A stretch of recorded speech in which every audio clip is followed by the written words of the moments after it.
This is the AB4WS radio show. Every week, bringing you the exciting amateur radio news and information happening in the greater Cincinnati, Ohio, Kentucky, and Indiana areas.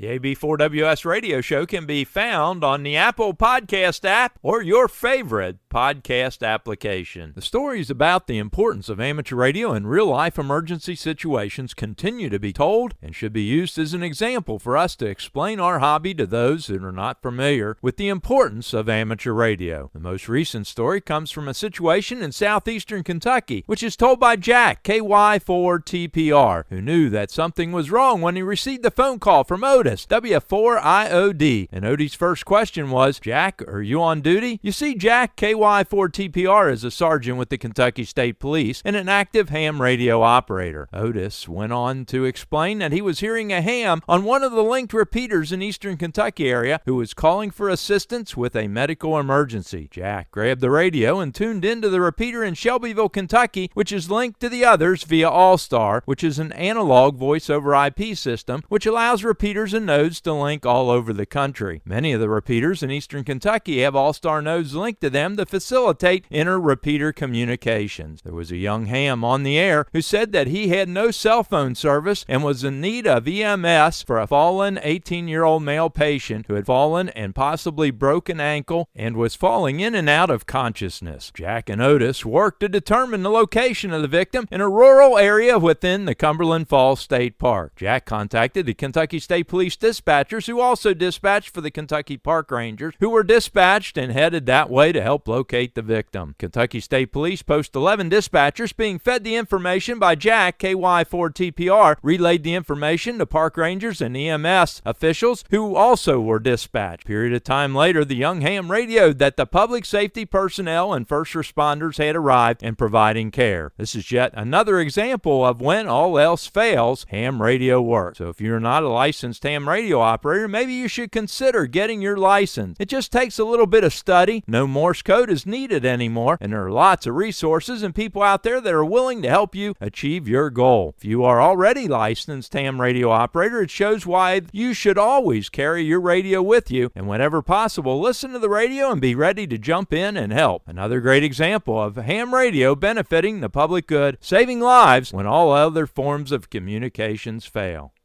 On Sunday, November 10th, about 30 ham radio operators in the pouring rain took to the streets of Florence, Kentucky to assist the 2024 Honor Run Half Marathon, providing emergency and logistic communications for the event. The event was a great success with about 1,500 runners splashing through the puddles to complete the half marathon for the benefit of the Honor Flight Tri-State program, which sends our local veterans who have served their nation to visit their memorials in Washington, D.C. This was the 10th year for the Honor Run Half Marathon event, and it raised over $40,000 for the program and has raised $450,000 for the program in the last 10 years. Amateur radio volunteers contributed to make the race a great event and safe for everyone. This year, there were no incidents which required medical assistance. The race went off very smooth, and 30 ham radio operators did a professional job handling logistic and emergency communications for the event, even with the rainy conditions. Thanks to all of them for a professional job well done. A frequent voice heard on the Lexington, Kentucky 146.76 repeater has fallen silent, becoming a silent key. Tony Bradburn, KB4SUP, suffered a massive heart attack. Our thoughts and prayers to his many family and friends. Usually on Thursday nights at 7 p.m., the Kentucky D-Star Net is held on D-Star on reflector REF 056 Bravo. But in the month of November, the nets on Thursday nights at 7 p.m. will be held on the XLX 721 multi-node reflector to give those who do not have All-Star a chance to check in and show off the interoperability of this multi-mode reflector system and its usefulness in the event of an emergency event, disaster, or significant event in the Commonwealth. To connect XLX 721 on D-Star, use DCS 721 Alpha to connect. On Fusion, use your Fusion hotspot and connect to YSF 51149. And for DMR, use Talk Group 3121232. All of these different digital voice modes will be heard by everyone on the reflector in their own native mode on their radio. Also, the KY4RW-L link will be available to connect over Echolink. And remember, this runs all the time, so you can use it on any of these modes modes, even when the net is not active. So connect up to XLX721 multi-mode reflector and check it out. The next Youth on the Air Camp for the Americas has been scheduled for June 15th through the 20th, 2025 in Denver area of Thornton, Colorado. The camper application period will open up on December 1st, 2024 at youthontheair.org. Eligible youth are licensed ham radio operators between the age of 15 and 25. Up to 50 campers will be accepted, and the priority will be given to the first-time attendees. For more information about the event, go to youthontheair.org/Denver 2025 or contact Camp Director Neil Rapp, WB9VPG, at director@youthontheair.org.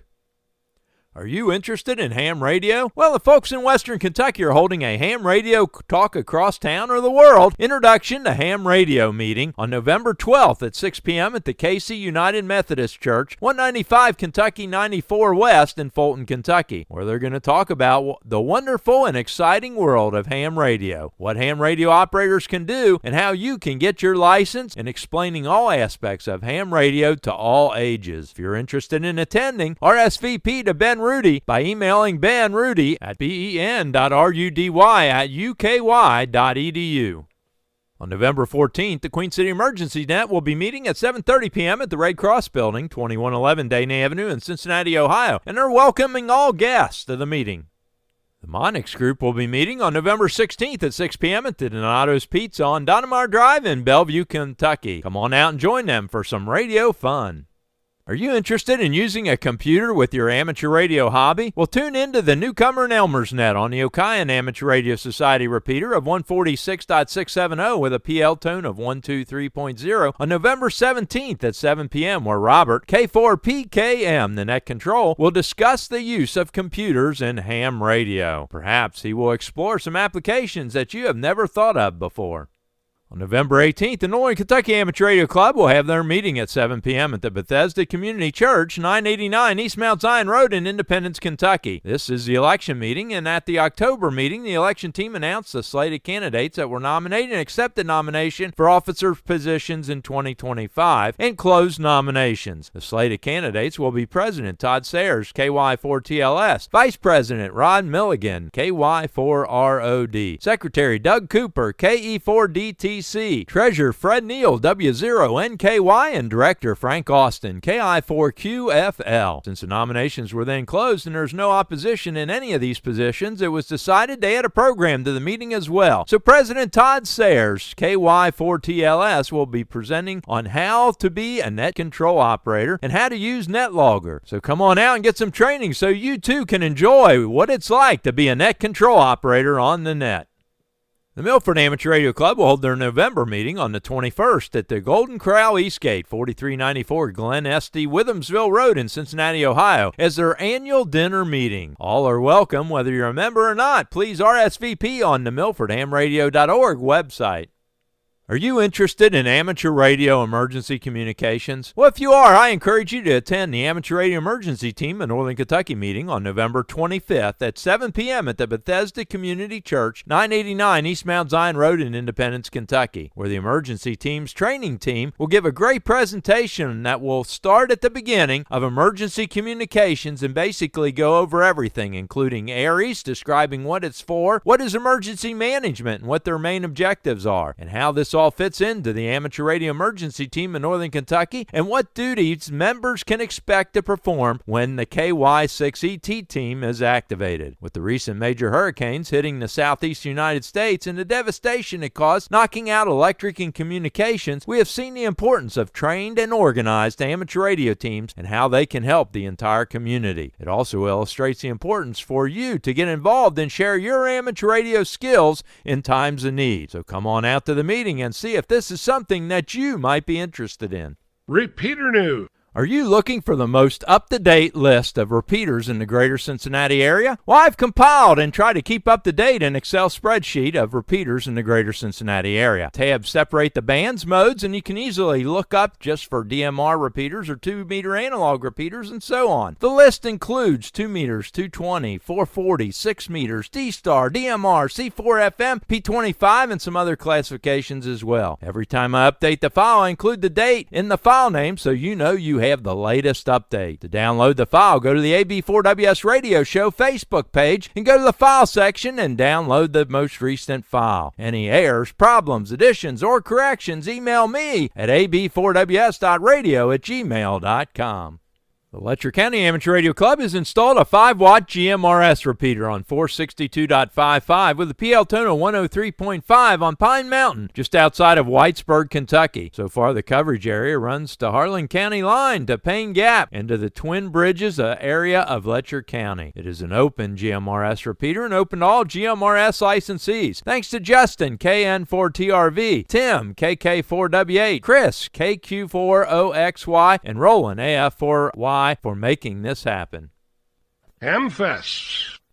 November 16th and 17th is the 52nd Fort Wayne Hamfest and Computer Expo at the Allen County War Memorial Coliseum, 4000 Parnell Avenue in Fort Wayne, Indiana. They will be holding a ham radio testing session at 9 a.m., have lots of used and new equipment dealers, and 2 rooms which will host a variety of forums all day Saturday. Talk in on the 146.88 repeater with a 141.3 PL tone. For more information, go to fortwaynehamfest.com. December 7th is the Fulton County Winterfest 2024 at the Ruley Park Pavilion in Archbold, Ohio from 9 a.m. to noon. Talk in on the 147.195 repeater. For more information, go to k8bxq.org. Are you looking to upgrade your license? Do you have someone else that's interested in the hobby? Here are some upcoming exam opportunities.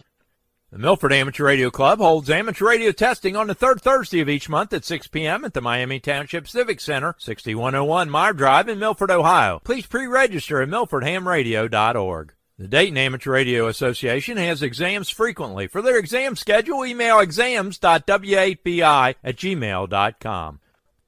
On November 17th at 9 a.m., the Geauga County Amateur Radio Club will hold a ham radio exam session at the Geauga County Emergency Operations Center, 12518 Merritt Road in Chardon, Ohio. For more information, email najmw2@gmail.com. On November 17th, the Cuyahoga Falls Amateur Radio Society will hold a ham radio exam session at the Cuyahoga Falls Library, 2025 2nd Street in Cuyahoga Falls, Ohio. You must register by emailing education@cfarc.org. On November 18th at 5:30 p.m., the Northern Kentucky Amateur Radio Club will hold an amateur radio exam session at the Bethesda Community Church, 989 East Mount Zion Road in Independence, Kentucky. You must register by emailing Mark Volstead, AI4BJ@mvolstad@twc.com. On December 4th at 6 p.m., the Dial Radio Club will be offering amateur radio exam session at 2806 Manchester Road in Middletown, Ohio. To register, go to hamstudy.org/sessions/DIAL. On December 7th at 10 a.m., the amateur radio exam session will be held at the Georgetown Police Department, 550 Bourbon Street in Georgetown, Kentucky. You must register at hamstudy.org/sessions/WX4GPS.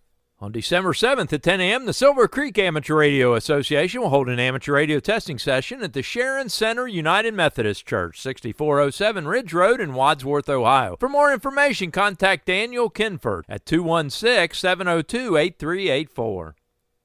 On December 14th at 10 a.m., the Westchester Amateur Radio Association will host an amateur radio exam session at the Voice of America Museum, 8070 Tylersville Road in Westchester, Ohio. Please pre-register at hamstudy.org/sessions/WC8VOA.